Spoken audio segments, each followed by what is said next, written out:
Сега ќе продолжиме со старозаветните примери на верата. После Гедеона, апостол Павле во посланието до евреите го споменува кого? Ајде малку да поборам. Кој? Варак, да. Варак или по-еврејски барак, што значи молња. Многу интересно име. Не знам што значи на арапски мубарак или што значи барак во името на Барак Хусеин Обама, до сега единствениот исламист председател на содомизираните американски држави, од него навака содомизирани. Имаше и израелски премиер Ехуд Барак од нашето време, еден израелски левичар.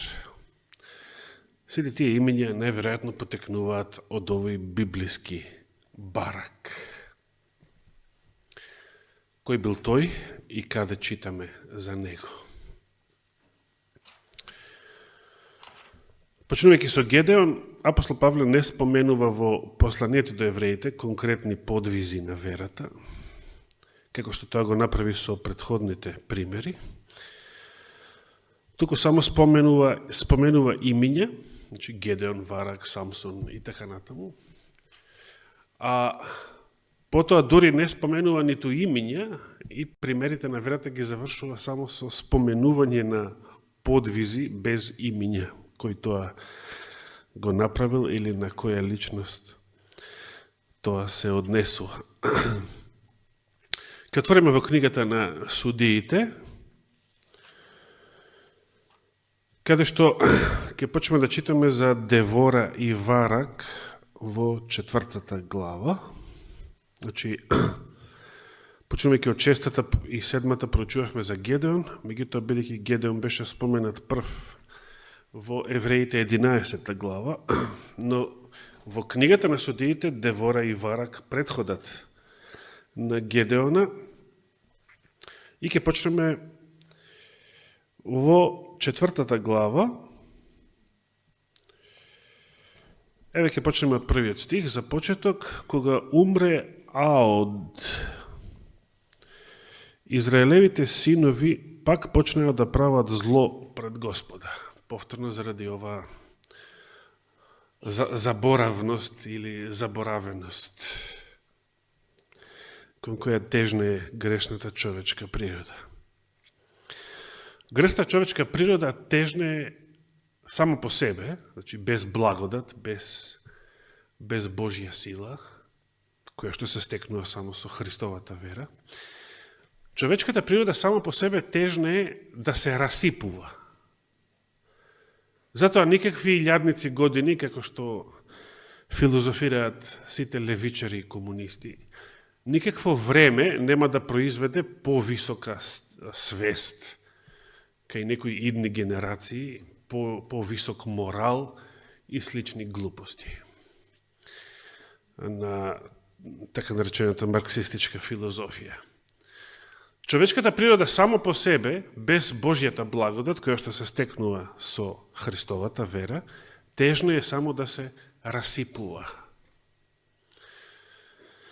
И гледаме дека со самиот Божји народ, со верници кои што исповедаат вера во вистинскиот Бог, тоа се случува. Тоа го гледаме и во нашите лични животи.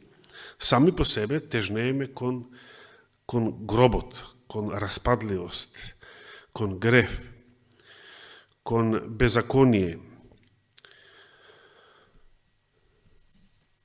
Вториот стих вели: и Господ ги предаде во рацете на хананскиот цар Јавин или Јабин, зависи како е преведено, во оригиналот е Јабин, како што Варак е Барак, како што Девора е Дебора,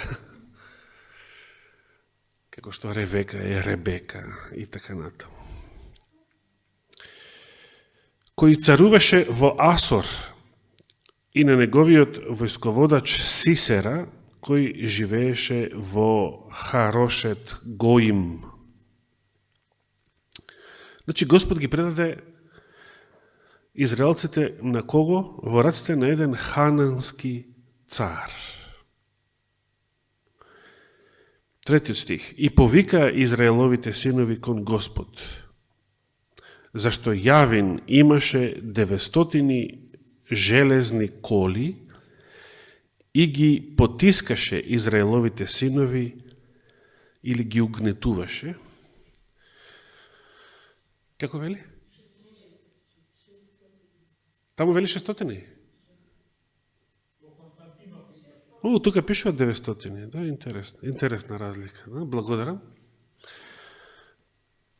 Ова ќе биде интересно за текстуално проучување подоцна.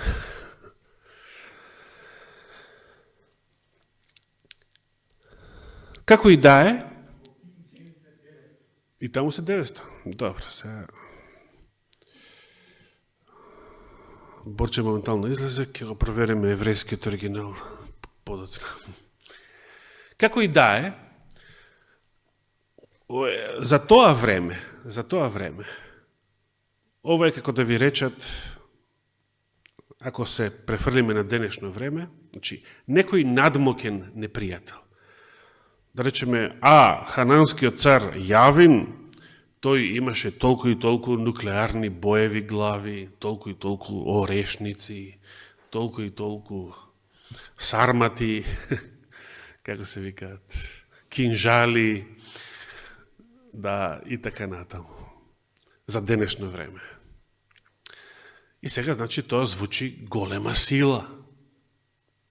Голема сила против која Израел не може ништо. Израелците немале никакви бојни коли.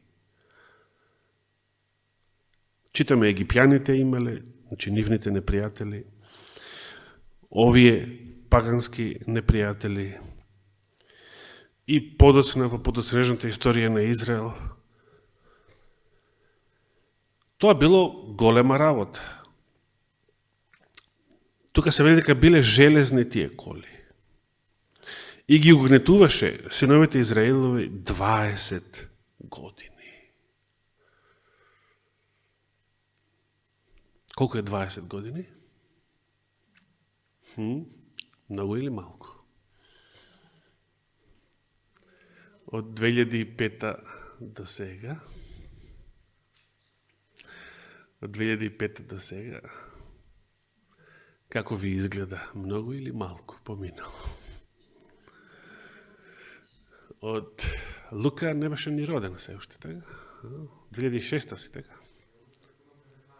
Утре дури 19, добро што кажа. Ајде среќен роден ден од сега. Благодарам. И затоа повика Израеловите синови кон Господа.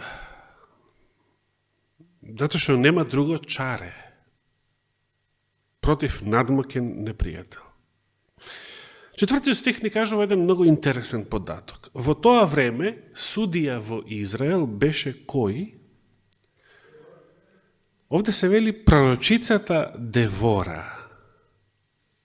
Видите, знаете ли што значи ова судија во Израел?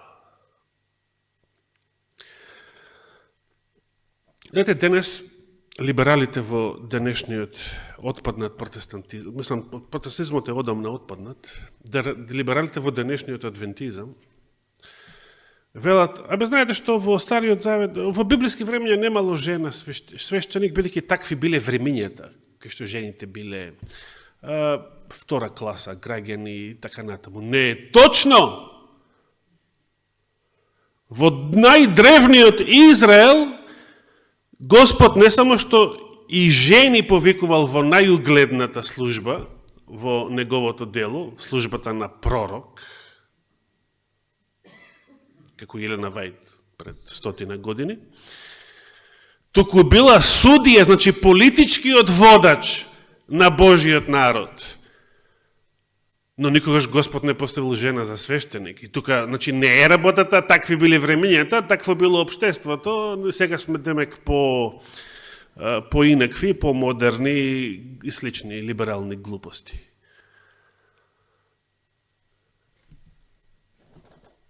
Господ не ги сметал жените за втора категорија граѓани, за помалку битни или слични глупости. Овие се глупости од десна страна. Како што либералните се глупости од лева страна.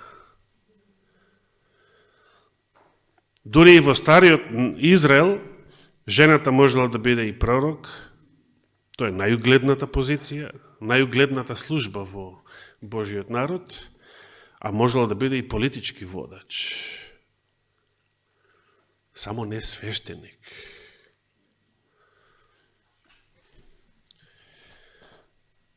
Да оставиме сега таа дигресија на страна. Девора се представува тука како жена на Лапидот. Како вели Константинов? Лапитол? Лапид, добро.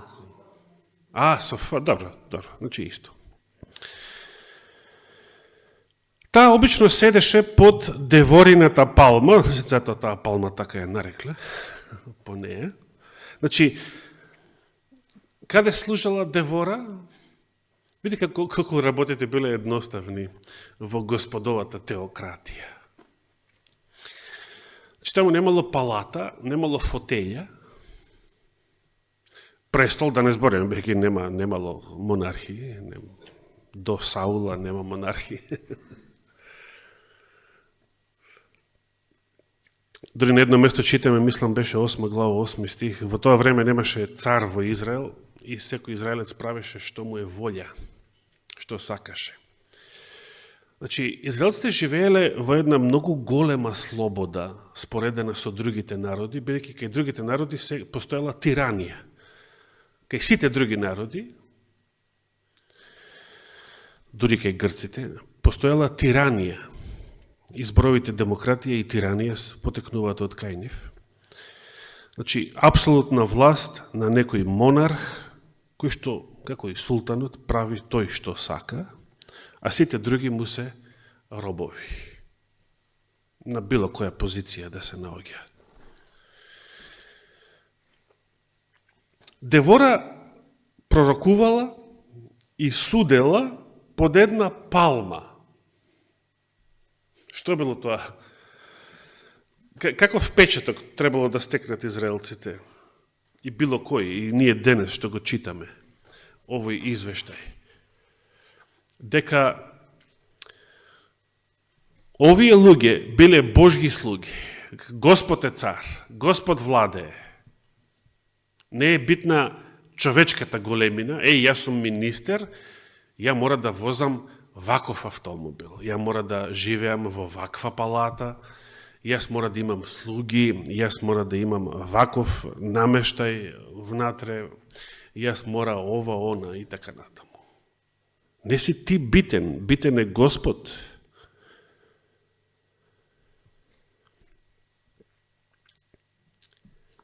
Девораната палма се наоѓала помеѓу Рама и Ветил, познати места, во Ефремовата планина или Ефремовата гора, поинаку, и одеа сите, израеловите синови одеа кај неа за судење. Девора испрати да го повикаат Варак, синот на Авиноам, од Кедес Нефталимов Кедес, и му рече: зарем не заповеда Господ Бог Израелов, оди, собери народ на гората Тавор, баш на таа гора, и земи со себе 10.000 мажи од Нефталимовите синови и од Завулоновите синови. 10.000. Јас пак, кој е овој јас? Кој го кажува ова?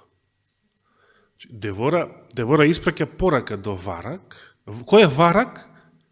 Варак е обичен израелец. Што беше Гедеон? Обичен израелец.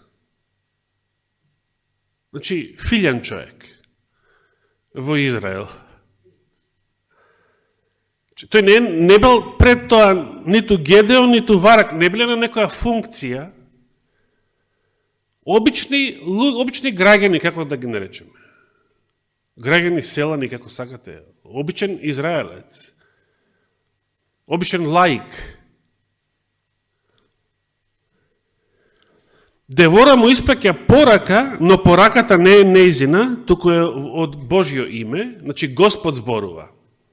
И затоа Господ наредил собери 10.000 мажи од овие две племиња, Нефталим и Завулун, и јас пак, Господ зборува. И ова многу ми се допаѓа, како во многу старозаветни текстови, Господ го истакнува својот суверенитет.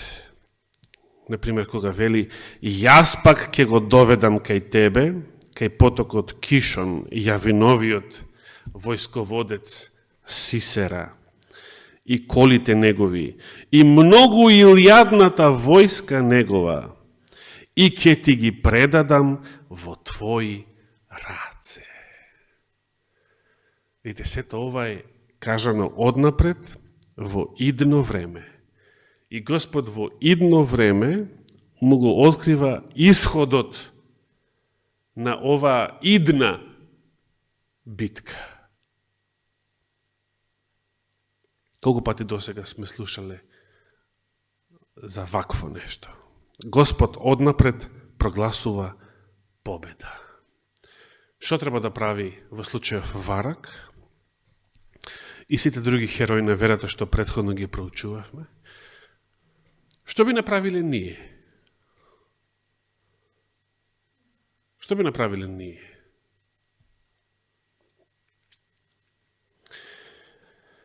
Се што треба да направи е само да верува. А да верува значи да го изврши налогот, да собере 10.000 мажи. Значи, верата може да подразбира големи дела. На тоа се делата на верата. Ако веруваш, ќе ги направиш тие дела. Варак ја одговори, ако дојдеш со мене, ќе ода. Видите како Варак реагирал. Најтазани беше Гедеон. Како Гедеон реагираше? Дај ми знак. Па после не му беше доста тој знак, дај ми уште еден знак. Ете, тоа сме ние луѓето. Еве како Варак реагирал. Не баш мажествено, ќе оди ама ти ако бидеш со мене. Шо ти Девора, ако биде без Девора не идам? Зошо? Без Девора се плашам. Леле, ама маж беше ова. Без Девора се плашам, Девора да биде тука. Затоа што Девора е пророчицата, затоа што покрај неа Господ е тука. И па еве Господ тебе ти го кажа налогот, и Господ однапред ти ја кажа победата. Што тега сега бараш твоето чувство да се задоби? Треба со вера да одговориш, не батали ги чувствата. Ама посигурен сум ако ти ведеш, не посигурен. И ќе одам, иначе не идам.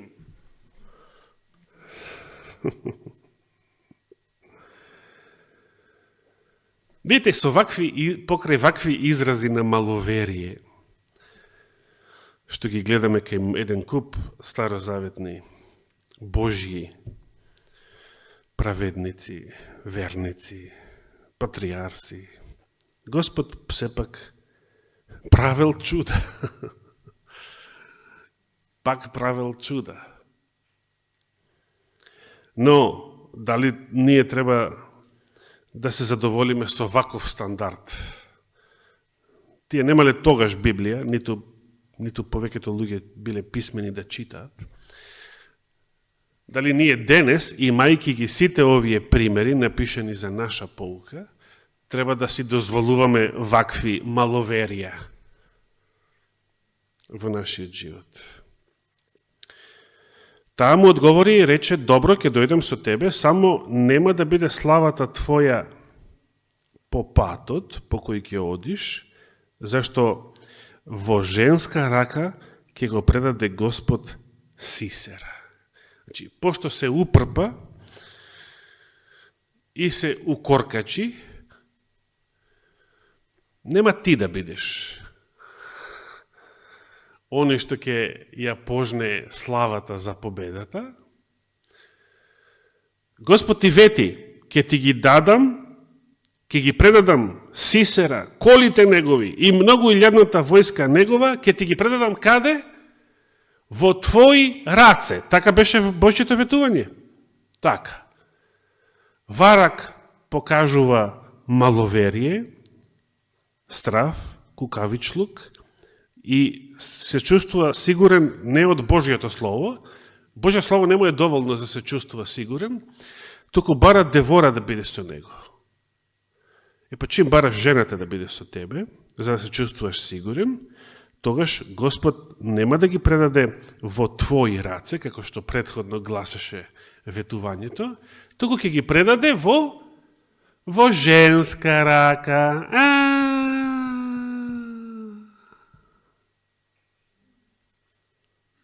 Што правиме сега? Значи, Господ го казнува маловерието. Господ пак ќе им даде победа на израелците. Ама ти лично, што покажа неверие, ти многу ќе загубиш. Нема да го примеш сиот благослов, што си можел, ако со целосна доверба и со целосна вера се потпреше на Божијата реч, на Божијето ветување. Значи, Сисера, големиот, страшниот, непријателски војсководец, Господ ќе го предаде во женска рака. И Девора стана и тргна со Варак за Кедес. Девора, патем речено, видов со бајлето, значи пчела на еврејски. Боцка.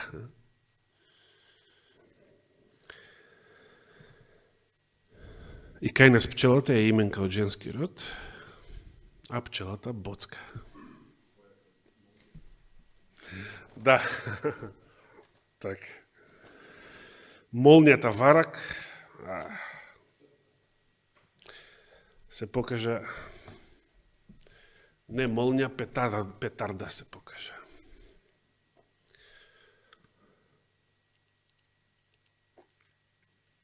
И Варак ги повика потомците на Завулон и потомците на Нефталим во Кедес и по него тргнаа 10.000 души и Девора поиде со него. Може би Варак сакал Девора да биде покрај него за да полесно ги убедува другите израелци, за да може да регрутира 10.000 души. Може би се плашал дека сам нема да може да го стори тоа. Што повторно значи, иако тоа било причината, недостиг на вера. Демек, кога Господ му рекол на Ное да ги собира сите тие животни за во ковчег, Ное да рекол, кај можам ја да ги соберам сите животни, како да ги терам јас со стап животните, да ги бркам за да влегуваат во ковчегот, да ги ловам некако, да ги врзувам некако, за да ги... Не, едноставно постапил со вера. Постапил со вера и Господ самиот ги водел животните во ковчегот. Без да се мачи. Човек да ги лови, да ги врзува, да ги гони и така натаму. Особено дивите зверки. Оди земи го тигарот и стави го во ковчег. Или волкот. Или дивата свиња. За змии да не збориме, да.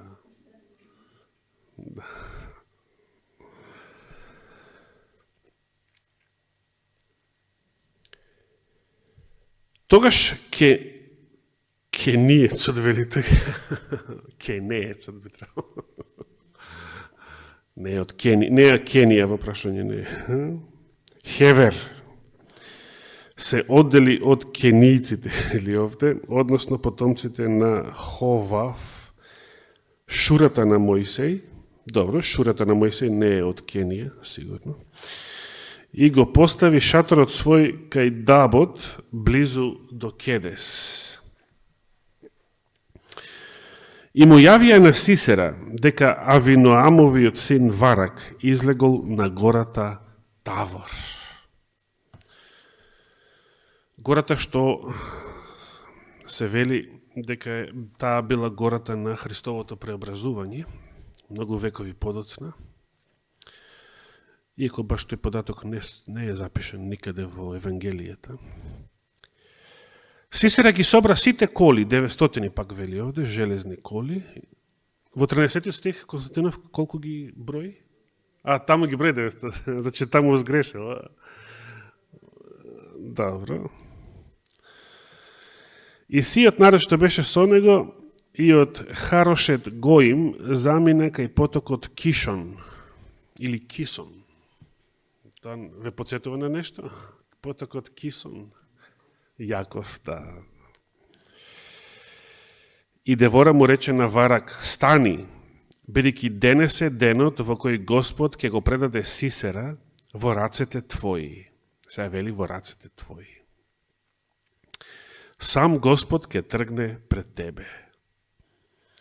Значи, Девора повторно го охрабрува Варака да биде маж овој пат. Значи, поправен испит. Господ често ни праќа поправни испити. Се случило тоа во вашиот живот? Може се сетите на ситуација кога во вашиот живот сте добиле поправен испит. Првиот пат сгрешивте, паднавте и сега одново ви се праќа шанса да го победите истото искушение.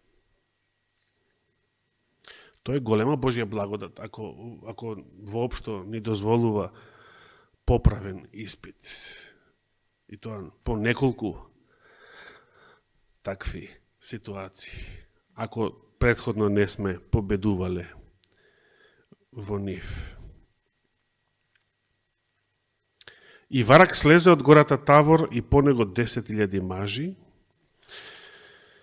И сега што се случува? Тогаш Господ го доведе во забуна Сисера, го повторно.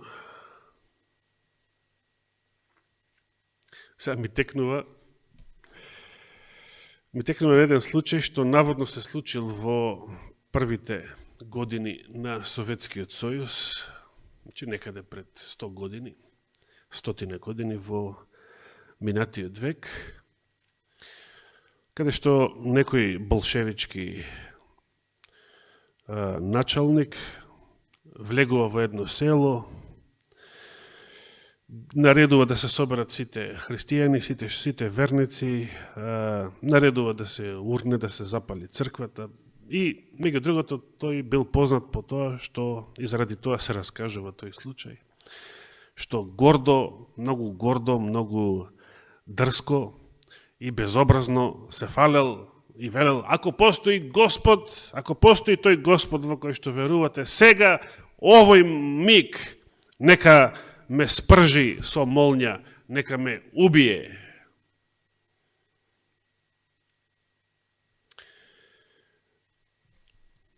Тој сакал такво нешто да биде знак дека постои Господ. И еден стар човек што бил во толпата на помеѓу луѓето, довикнал храбро, без да се плаши: беднику, дури така го нарекол, беднику, зарем не приметуваш дека Господ веќе ти го зел паметот, ти го зел умот, и неко да си при здрав памет не би се дрзнал да кажуваш вакви работи. На многу места во библиски времења гледаме дека Господ прво им го зема умот на своите непријатели. Во случајов со Сисера. Подоцна, а веќе проучувавме во времето на Гедеон, на мадијанците почна да се колат меѓу себе. И еден куп такви примери подоцна во израелската историја. Во времето на Јосафат, например. Таму втора Дневникот, 20 глава. Господ го доведе во забуна Сисера и сите негови коли, и целиот негов народ пред вараковиот меч, и Сисера, вели, слезе од колата и избега пеш. Видите каков пресврт. Што се случило? Што се случило? Што се случило? Дали Сисера се исплашил од Варак? Они што се плашал да излезе против него, ако не е жената со него? Не. Господ го довел Сисера во забуна. И овие, значи, Господ може со прст, фигуративно речено, да се помрдне и илјадници негови непријатели да ги совлада, да ги фати одеднаш, во еден миг да ги фати паника. Да го загубат умот и да не знаат во паника, да не знаат што да прават. Тоа може да се случи со сите натовски војски, со целата руска војска, со стотиците милиони кинеска војска. Тоа може да се случи со обединетите војски на овој свет. Многу лесно. Дали за Господа постои нешто тешко да се направи? И Варак тргна да ги гони неговите коли и народот до Харошет Гоим, и целата војска на Сисера падна од остар меч, така што не остана ниту еден. Вау! Ниту еден. А Сисера побегна пеш до шаторот на Јаел, жената на кениецот Хевер, зашто меѓу Хацорскиот цар или Хазорскиот Јавин и домот на кениецот Хевер имаше мир. Тогаш излезе Јаел и му рече на Сисера: влези, господаре мој, влези кај мене, не плаши се. Тој влезе кај неа, вели овде, бидејќи жената на кениецот Хевер, во претходниот стих. Тој влезе кај неа во шаторот и таа го покри со наметката. Сега војсководецот Сисера се склонил кај некоја жена и се сокрил кај неа. Толку многу страв, толку многу паника. Сисера и рече: дај ми малку вода да пијам, жеден сум. Таа одврза мев со млеко, па му даде да пие и пак го покри. Сисера повторно и рече: стој пред влезот на шаторот и ако некој дојде и те праша има ли некој тука, а ти да одговориш нема. Значи, излажи. Зошто? Голем страв.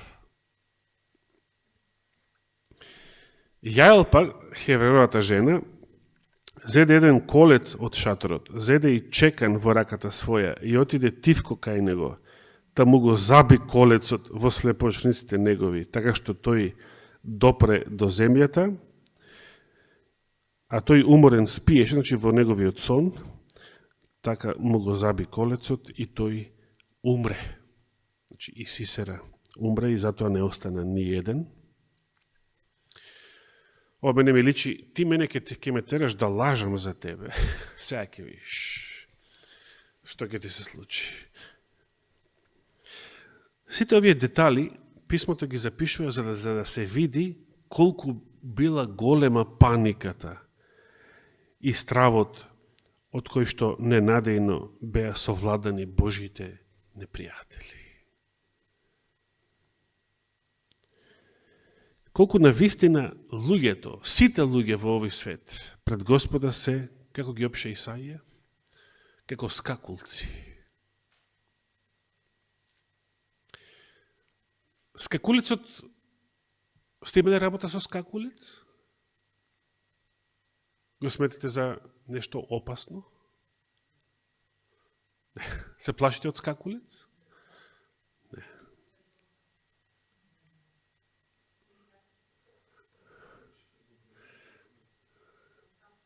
Скакулец? И се исплаши од тоа? Мамбе, што се плашите толку? Сега ме подсекаш на внука ми Моника, често пати ме викаше кај неја у соба да изфрлам некој инсект, од кој што таа кутрата беше преплашена.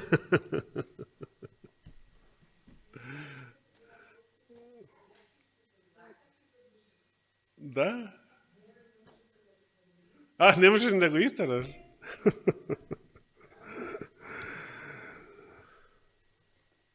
И ете, Варак трчаше по Сисера, Јаел го пречека и му рече, влези, јас ке ти го покажам човекот што го бараш. Тој влезе кај неа и ете, Сисера лежи мртов, со колецот во слепоочниците негови. Така го покори Бог во тој ден хананскиот цар Јавин пред синовите Израелови.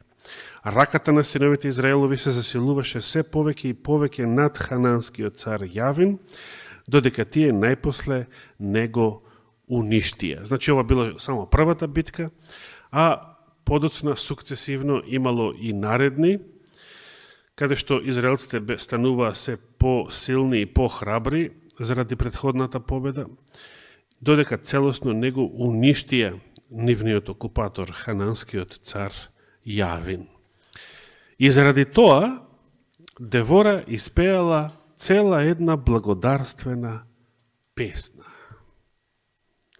која што можете да си ја читате во целата наредна 5 глава. И во самата оваа песна може да научиме многу работи, многу пораки да прочитаме, многу поуки да извлечеме, кои што се корисни и за нас денес. Мојсей испеал благодарствена песна, се сеќавате кога? Кога испеа Мојсей благодарствена песна? После Црвеното море, кога Господ веќе ги сподави фараонот и целата негова војска, еве и Девора испеа благодарствена песна.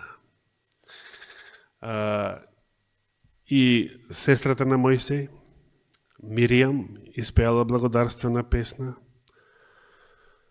На кој место во Библијата се сеќавате на благодарствена песна? Како? Нашата благодарствена песна. По Света вечера, како што Исус направија со своите апостоли.